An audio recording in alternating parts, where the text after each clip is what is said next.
اور آج کی ویڈیو میں بہت بڑی بریکنگ نیوز آپ کے سامنے پیش کرنے جا رہا ہوں کہ شام میں اسرائیل کی ایرانی اہداف پر شدید بمباری ایران نے ناکام بنا دی۔ اسرائیل کے سب سے بڑے ایئرپورٹ کو نشانہ بنا دیا۔ ایران اور حماس نے مل کر 2500 میزائل اسرائیل پر چلا دیے، شدید قسم کی تباہی مچا دی۔ ویڈیو میں آگے بڑھنے سے پہلے اگر آپ ایران سے محبت کرتے ہیں اور ایران کو سپورٹ کرتے ہیں تو ہماری ویڈیو کو لائک کرنے کے ساتھ ساتھ چینل کو سبسکرائب کر کے بیل آئیکن پر ضرور کلک کر دیں۔ ناظرین گرامی، بہت بڑی بریکنگ نیوز سامنے لا رہا ہوں کہ شام میں سرکاری فوج نے ایک اعلان نے بتایا ہے کہ فضائی دفاعی نظام نے بحیرہ روم کے ساتھ واقع شہر الاسکیہ پر داغے جانے والے کئی اسرائیلی میزائلوں کو مار گرایا۔ اس حملے میں فضائی اڈے حمیم اور شامی صدر بشار الاسد کے خاندانی علاقے کو نشانہ بنانے کی کوشش کی گئی۔ غیر ملکی خبر رساں ادارے کے مطابق شام میں انسانی حقوق کے نگراں گروپ نے بتایا ہے کہ کارروائی میں ملک کے وسطی عسکری ٹھکانوں پر حملہ کیا گیا۔ مزید یہ کہ زوردار دھماکوں سے علاقہ لرز کر رہ گیا۔ یہ دھماکے اسرائیلی میزائل حملے کے نتیجے میں ہوئے۔ حملے میں الاسکیہ اور حما کے علاقوں کو نشانہ بنایا گیا۔ دوسری جانب اسرائیلی فوج نے حسب عادت کارروائی پر کوئی تبصرہ نہیں کیا۔ البتہ اگرچہ گزشتہ چند برسوں کے دوران اسرائیل نے ایران میں بہت سے علاقوں کو نشانہ بنایا، تاہم حمیس کے ایرانی فوجی اڈے کے نزدیک الزکیہ کو نشانہ بنانا ایک نادر بات ہے۔ اسرائیلی میڈیا چینل ڈیل کے مطابق اسرائیلی حکام کی جانب سے متحدہ عرب امارات کے قریب اسرائیلی ملکیتی جہاز پر ایرانی حملے کا الزام عائد کیا گیا تھا۔ بحری جہاز پر متحدہ عرب امارات کے ساحل کے قریب ہونے والے حملے میں جہاز کو نقصان پہنچنے کی اطلاعات موجود تھیں۔ خبر رساں ادارے رائٹرز کے مطابق فجیرہ پورٹ کے قریب ہونے والے اس حملے کی ابھی تک اسرائیل یا متحدہ عرب امارات نے کوئی تصدیق نہیں کی۔ یاد رہے کہ خلیج کے اس حصے میں اس سے قبل بھی بحری جہازوں پر حملے ہوتے رہے ہیں۔ اس کے علاوہ لبنانی میڈیا کے مطابق اسرائیلی کمپنی ری شپنگ کا ملکیتی یہ جہاز جس کا نام ہائپریون ہے، اس کو منگل کے روز متحدہ عرب امارات کے فجیرہ پورٹ کے قریب بھی نشانہ بنایا گیا تھا۔ یہ حملہ ایک ایسے وقت میں کیا گیا جب ایران نے نیتنز میں اپنی جوہری تنصیب پر ہونے والا حملہ اسرائیل پر عائد کر دیا تھا۔ اس کے علاوہ ایران اور حماس نے 2500 میزائلوں پر اسرائیل پر تابڑتوڑ حملے کرنے کا فیصلہ کیا ہے۔ ایران اور اسرائیل نے ایسا حملے کیے ہیں کہ دونوں آپس میں گتھم گتھا ہو گئے ہیں۔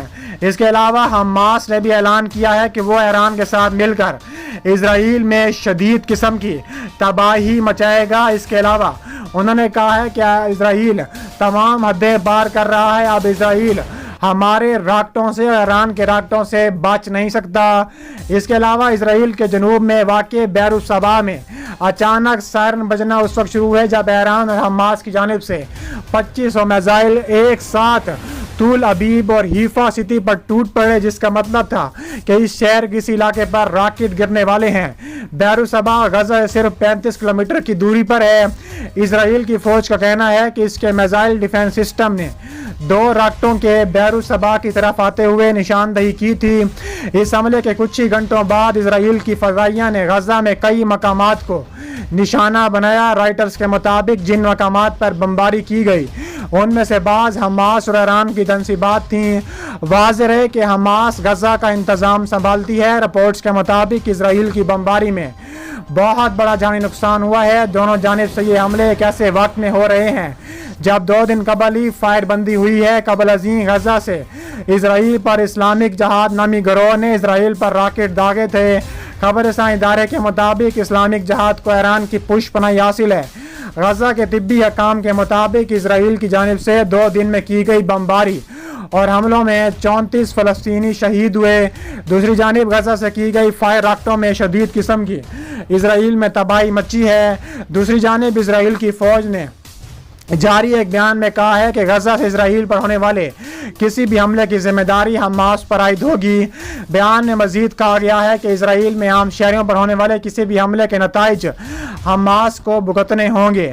اس کے علاوہ دیکھا جائے تو حماس نے شدید قسم کی تباہی مچائی ہے۔ حماس نے مزید حملے کرنے کا بھی اعلان کیا ہے۔ حماس اور ایران نے فیصلہ کیا ہے کہ ہم شدید حملے کریں گے۔ اس کے علاوہ جنگ بندی کے بعد بھی حماس کا اسرائیل پر اینٹی ٹینک میزائلوں سے شدید حملے، اسرائیل کی فوجیوں سے بڑی بسیں اڑا دیں۔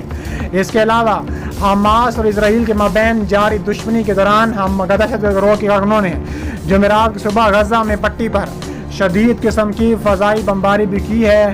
اس کے علاوہ خود ساختہ اسرائیلی ریاست کے وزیر اعظم نفتالی بینٹ نے کہا ہے کہ غزہ پر دوبارہ قبضہ خارج از امکان نہیں ہے۔ مقبوضہ بیت المقدس میں نفتالی بینٹ نے 70 سرکاروں سے گفتگو کرتے ہوئے یہ دعویٰ کیا کہ ترجیح ہے کہ حملے روک کر معاملہ حل ہو جائے۔ اس کے علاوہ نفتالی بینٹ نے اپنی انوکھی منطق کا اظہار کرتے ہوئے کہا ہے کہ غزہ میں ہلاکتوں کی ذمہ داری حماس پر عائد ہوتی ہے۔ اس کے علاوہ نفتالی بینٹ نے امریکی صدر جو بائیڈن سے کہا ہے کہ اہداف کے حصول تک غزہ میں جنگی کارروائی جاری رکھی جائے گی۔ ادھر پینٹاگون کے ترجمان نے بھی ایک بار پھر غاصب صہیونی حکومت کے غیر انسانی اقدامات اور جنگی جرائم کا جواز پیش کرتے ہوئے کہا ہے کہ ہمیں پورا حق ہے کہ ہم فلسطین پر تازہ حملے کریں، کیونکہ فلسطین کی طرف سے اسرائیل پر حملے کیے جا رہے ہیں۔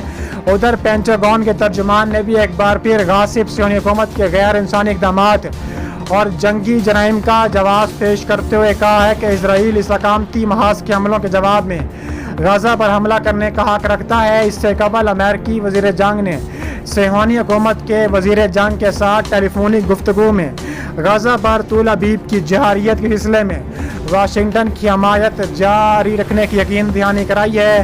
اسرائیل کی غاصب اور ناجائز حکومت نے غزہ پر 11 دن تک وحشیانہ اور خون ریز حملوں اور اپنی اہداف تک پہنچنے میں ناکامی کے بعد جنگ بندی کا اعلان کیا۔ 11 دن میں اسرائیلی جرم حملوں کے دوران 242 فلسطینی شہید اور 1900 سے زائد زخمی ہوئے۔ شہداء میں 67 بچے 39 خواتین بھی شامل ہیں۔ 1,20,000 سے زائد فلسطینیوں کے گھر ملبے کا ڈھیر بن گئے۔ حماس کے حملوں میں 1200 اسرائیلی بھی تابڑ توڑ حملوں میں مارے گئے۔ حماس اور ایران نے مزید حملے کرنے کا عندیہ دیا ہے۔ انہوں نے کہا ہے کہ یہ تعداد 4000 حملوں تک پہنچ سکتی ہے اگر اسرائیل فلسطین پر حملوں سے باز نہ آیا تو تابڑ توڑ مزید کارروائیاں کریں گے اور اسرائیل کو اس جگہ ہٹ کریں گے کہ اسرائیل کی آنے والی نسلیں بھی یاد رکھی جائیں گی۔